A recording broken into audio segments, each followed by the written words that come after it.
Regarding Malaysia, it's got a history with Mahathir, the Prime Minister, who stood up against Israel, who defied the IMF, and also set up a war crimes tribunal, was a founder. I just ask you, what is the role of Malaysia in the modern world as you see it? Well, first of all, Maurice, I'm happy to be able to meet with you again here in Malaysia, in Kuala Lumpur, in this cafeteria. So if our audience listen to some pots and pans in the distance, it's because we're in a cafeteria.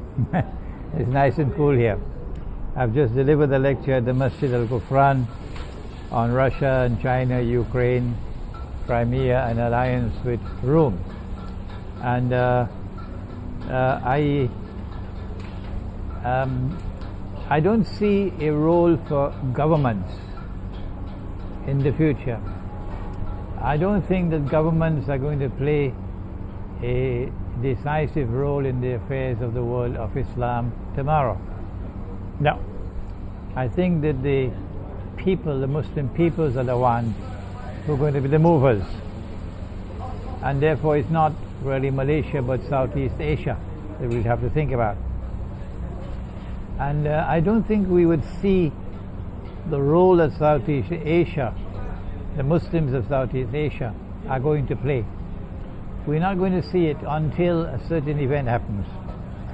Israel has to come out from behind the curtain and Israel has to launch her big wars.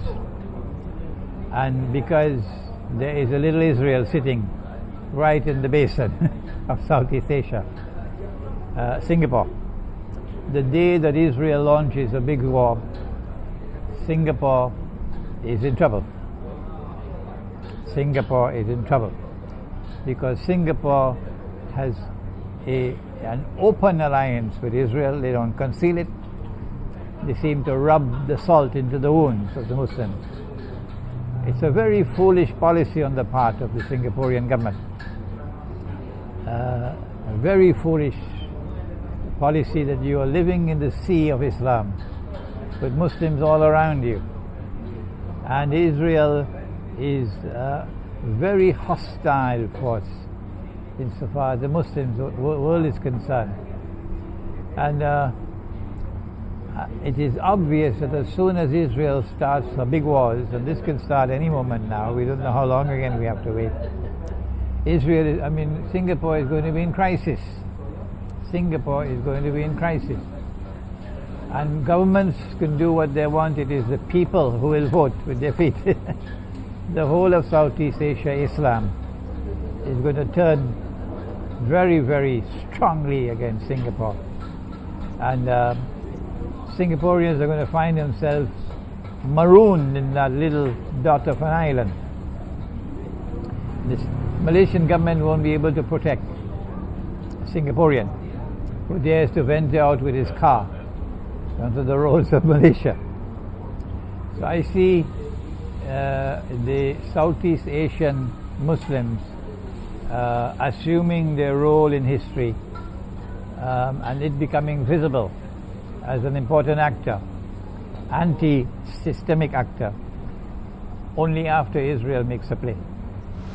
I'm just curious that Singapore surely has intimate relationships with China. Is it not also a satellite of China? They have business ties with China. They have strategic ties with Israel and the West. Yeah. And the Malacca Straits is something they're They are little Israel in Southeast Asia. That's what Singapore is. And every Singaporean knows that. So the writing is on the wall for Singapore as soon as Israel launches the big wars. Thank you.